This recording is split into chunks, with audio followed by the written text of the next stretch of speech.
Okay guys, welcome to the second part. Now we're going to do the beef operation of Heap Farm.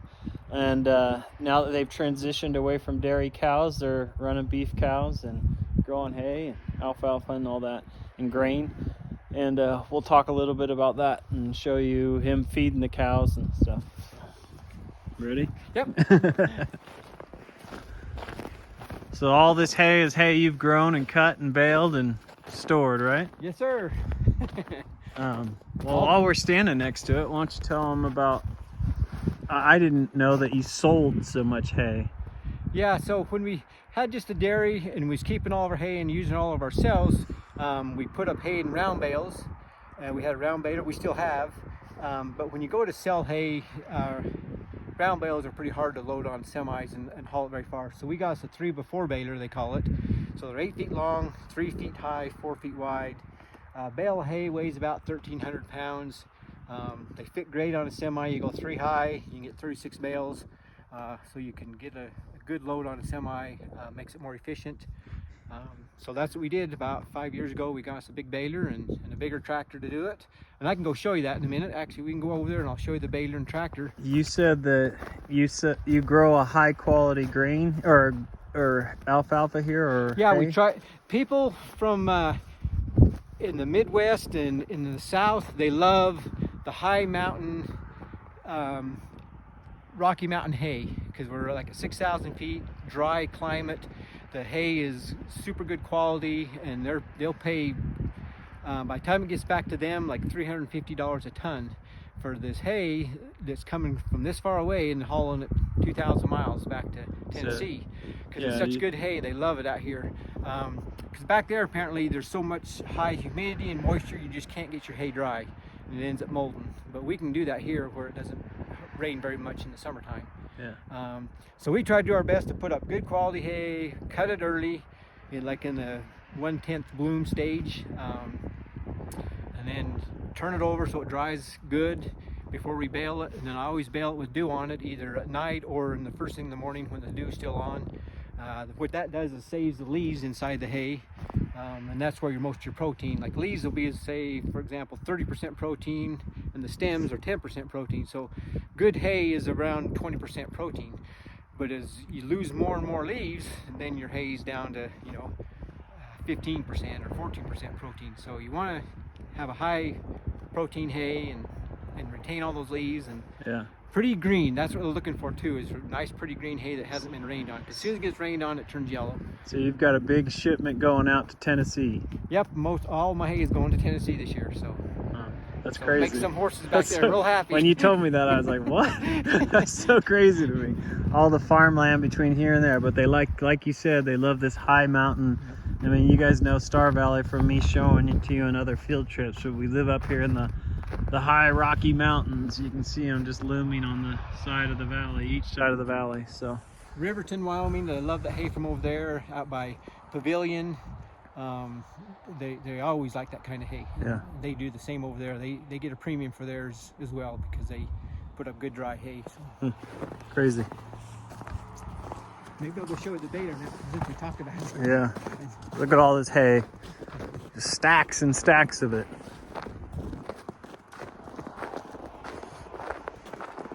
Big old. It's a nice wheel loader, construction loader to move it, and it works out great because they're used to lifting heavy loads and it doesn't hurt it and it doesn't wear it out. So we can pick up 3 bales at a time with this and set them on a semi. Huh. This a manure spreader? Yes. One of them. I've got a couple of them, 3 of them actually. Big old tractors. This is where the big tractors are, huh? Yeah, that's right. The big ones. So you can come around this side if you want, and then you can come up here and we'll the bigger tractor and the baler.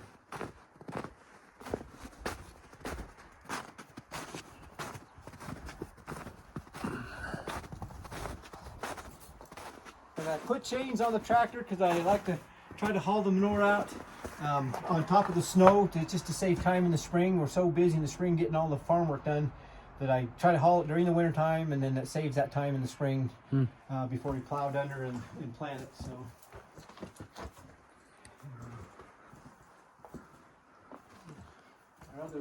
both of our bigger tractors we use. They're big for us, but some ranches and farms. These are small. So it's all relative. Yeah. For us, these are big. Big old John Deere. And the most important part is That's we have a right. camper. That you can now use that you sold the milk cows, right? Yeah, we go camping once in a while, otherwise we never could.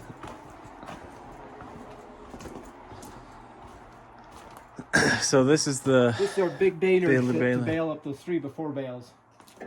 so it just kind of all kinds of mechanisms down there rake the hay up in, and then it just starts compacting it and baling it. Yep. And then it comes out this side and this back end and It just wraps, drops them on the ties ground. them with tying and Yep. everything. There's 6 knotters Twine. on it, so there's 6 rows of twine string that goes around it, and it ties it with like 400-pound straight twine.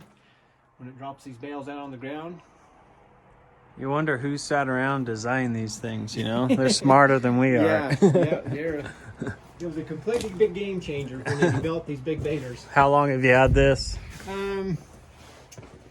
Since 2014, I think. Okay. So yeah. Before that, you had smaller balers? Yeah, the round balers. The round we had balers. for about 15 years, and then before that, we just had the little dinky small bales, the 70-pound bales. We did all our hay with that. That was lots of work. Okay,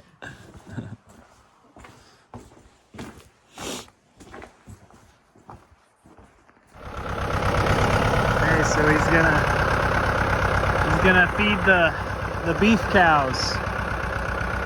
Grab some bales here.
Gotta cut the twine.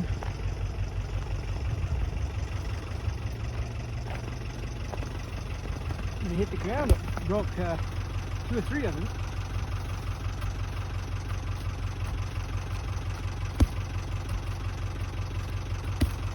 This little tractor, I can't reach up and get that top bale, so I have to just tip them over. Knock With it like over. a bigger loader, I can lift, and go up that high with them.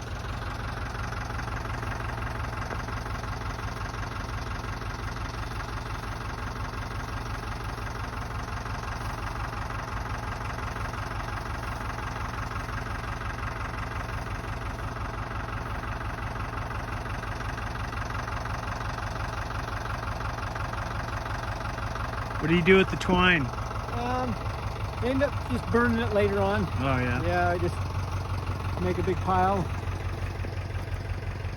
So if you ever need some good 400-pound strong twine, I got plenty of it.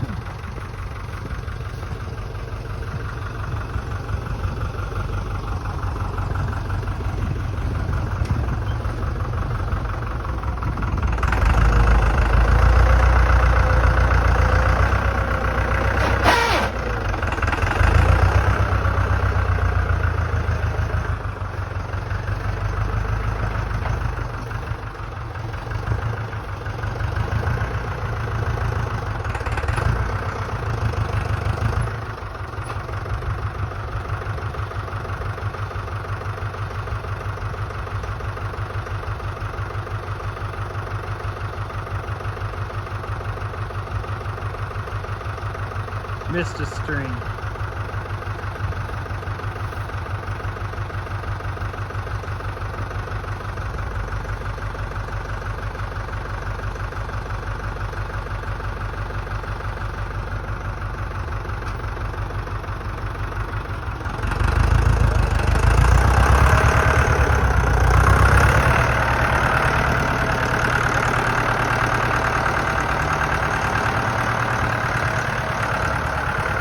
Cows are excited. They're coming back.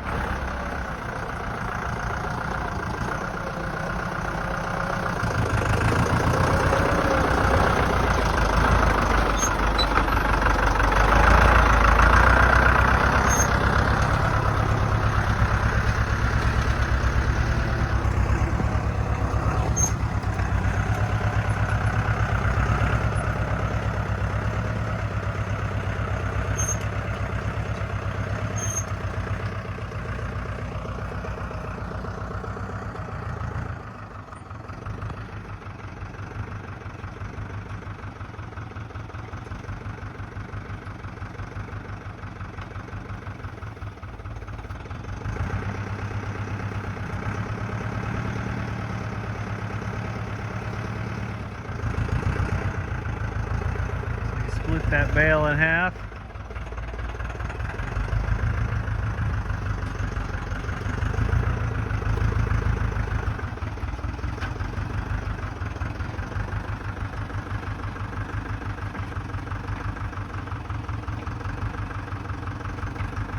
Put the other half in the next. You can see, I'll walk through all this crap.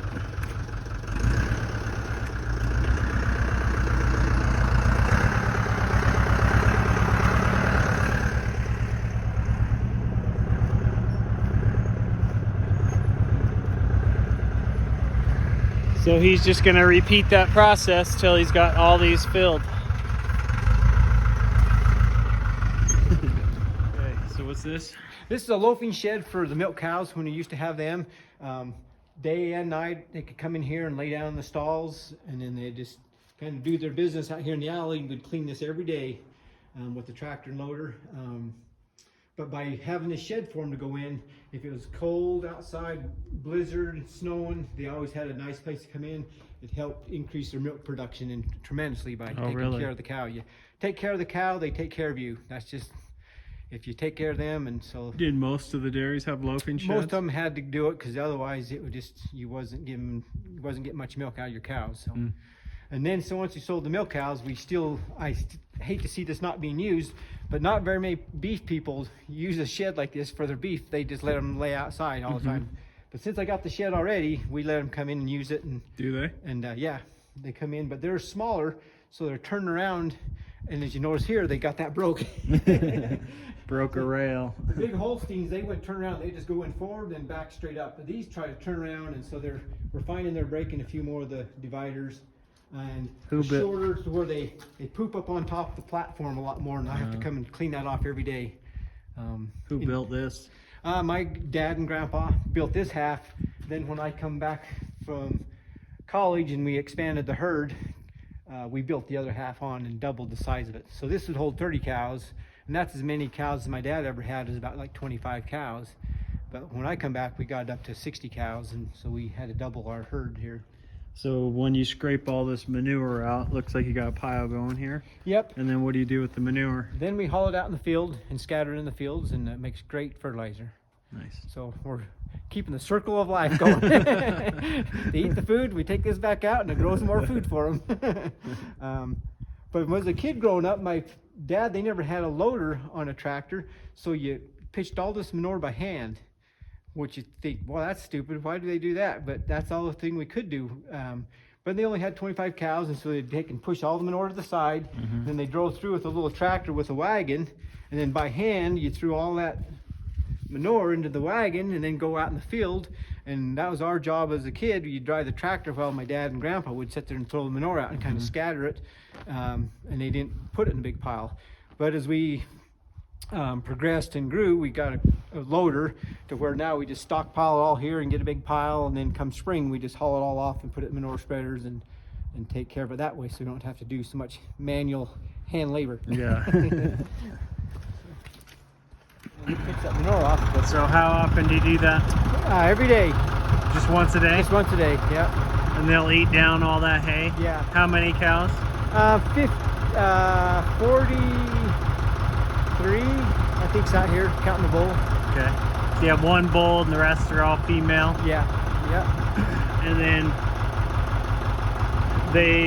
when do they produce their calves as a group? 1st of April they'll start calving, except for one oddball one. Yeah. They calve the 1st of January, but they normally should start calving the 1st of April, and it usually takes them about 2 months for all of them to calve out. Okay. And then you sell off the calves? Yeah, we'll keep them all summer, let them stay with their mama all summer long till fall, September, October.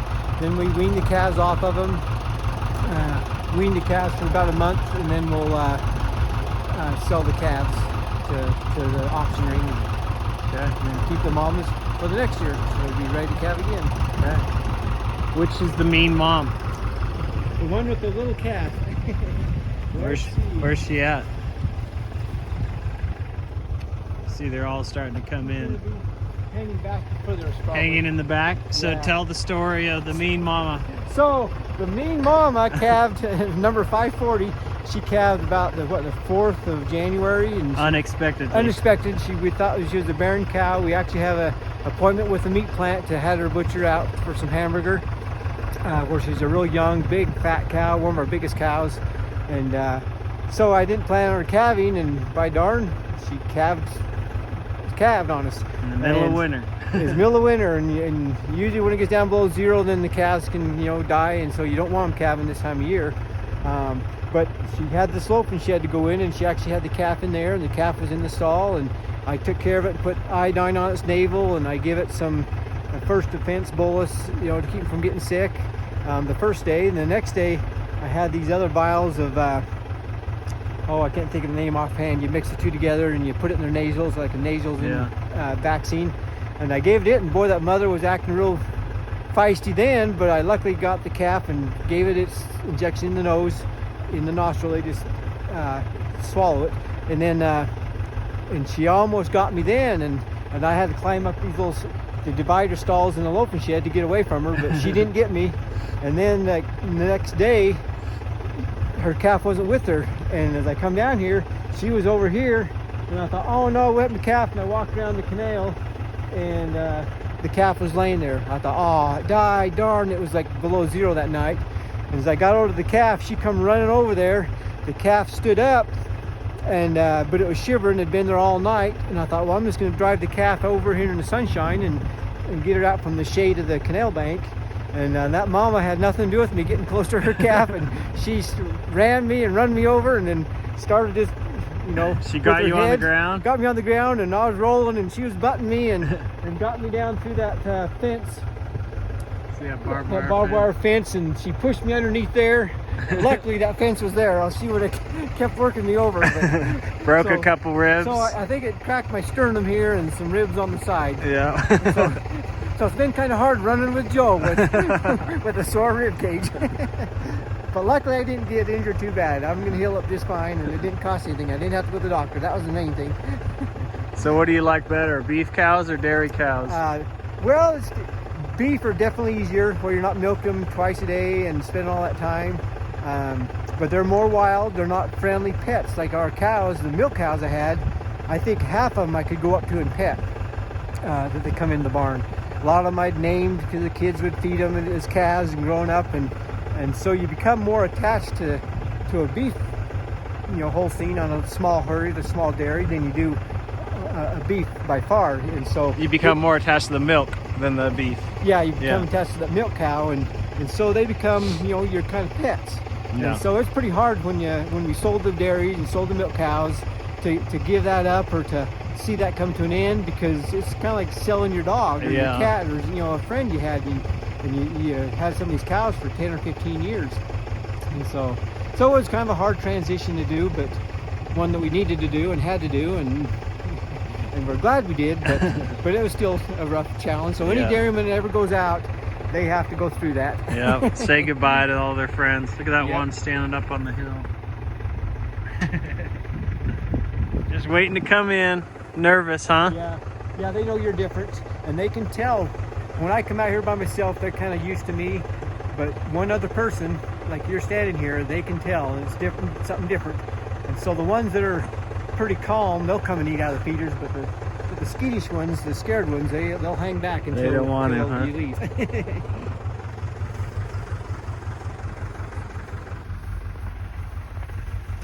Hungry cows. Oh, I made them nervous.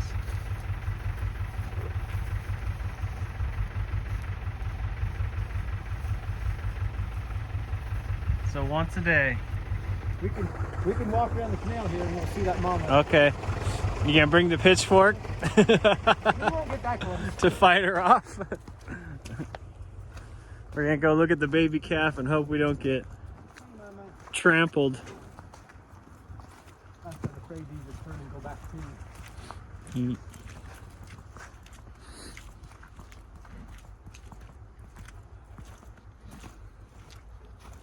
So did you have to buy the beef herd to start it? Yeah, yep, I bought the mama cows that were already bred as a bred heifer, and You bought the bull? bought the bull. It's a registered Angus bull. You see her back I there? don't see her herd or calf.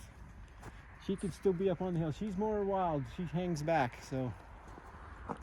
It's not her up on top? Nope.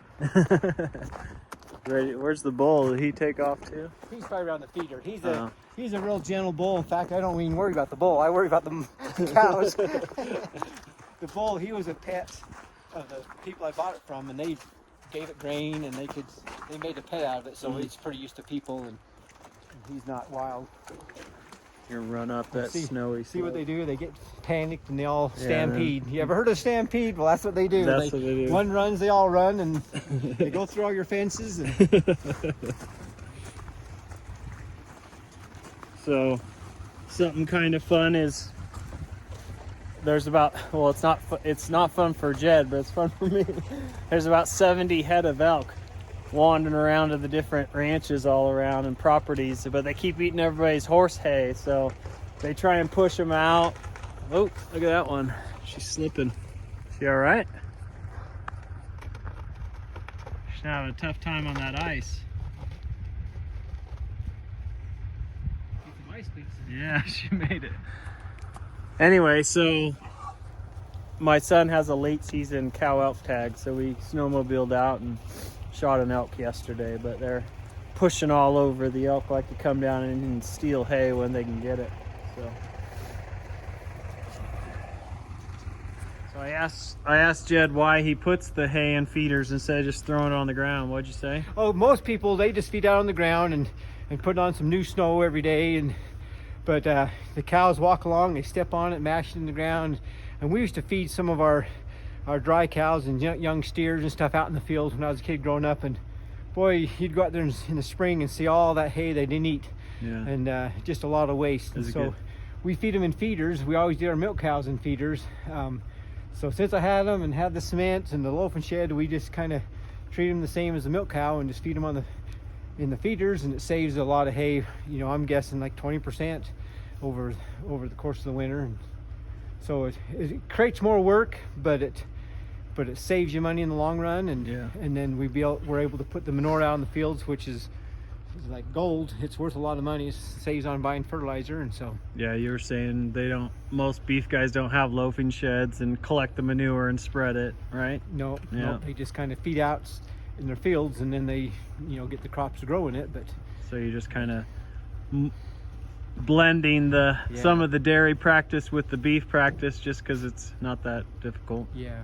Yep. And probably on a smaller ranch, 500 acres with a small herd, it's feasible. If you've got a 500 cow beef herd, it'd be pretty hard to do it, but for 40 cows, it's all right. Yeah. So do you do the beef cows as a main income, or is that the hay on the farm, or is it a mix? It's a mix. Probably I get more off the hay and the grain than I do off the cows, but you have some years you might get fields that get rained on and the hay gets kind of ruined, and you just have to give it away. You can't sell it really, so it's better to run it through your own beef cow and make that hay valuable now, instead of just giving it away for nothing because it got rained on. Yeah. And so it's good to have a small herd. They can eat up the bad hay that you put up, as well as we've got 150 acres of pasture ground already, and so we can just run them on it during the summertime and take advantage of that otherwise we go to waste, or we'd have to try to rent it out to somebody else to put their cows on. So Yeah.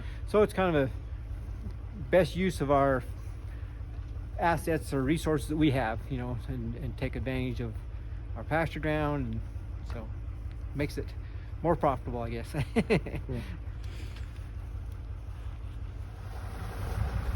I'll be ready for tomorrow. So let's do a closing thing. Okay. So you've been farming this 35 years on your own, yeah? Yeah. And then the rest of your life, so you're what, 57? Yeah. So you've been 58, living. and so yeah, I've been here all except for going to college a few years, and so I've been here. So any regrets? Would you choose a different career if you could go back, or is this? Oh, probably not. I'd probably want to do it again. It's been a good place to raise my kids, teach them the value of work, and that work is it's supposed to be hard. It's not supposed to be easy. that it's called work. And then you go do something fun, and then you enjoy the fun part because you know what work is. And so, and it's been good. All my kids have learned to work, and they're not afraid of it. And so it's good in a lot of ways. And plus, I'm able to carry on the farm and transition it to the next generation. And so, because if I didn't do it, it would probably be sold and be houses on it. Yeah. So it is important to me to keep the farm in the family, and to carry on the tradition, and try to update it, modernize it, you know, to make it more enjoyable as well as profitable, and just so we can keep it going. And I think I've tried to do that. I hope I've done that well. Cool. Well, thanks, Jed. Appreciate it. You're welcome. All right. Bye.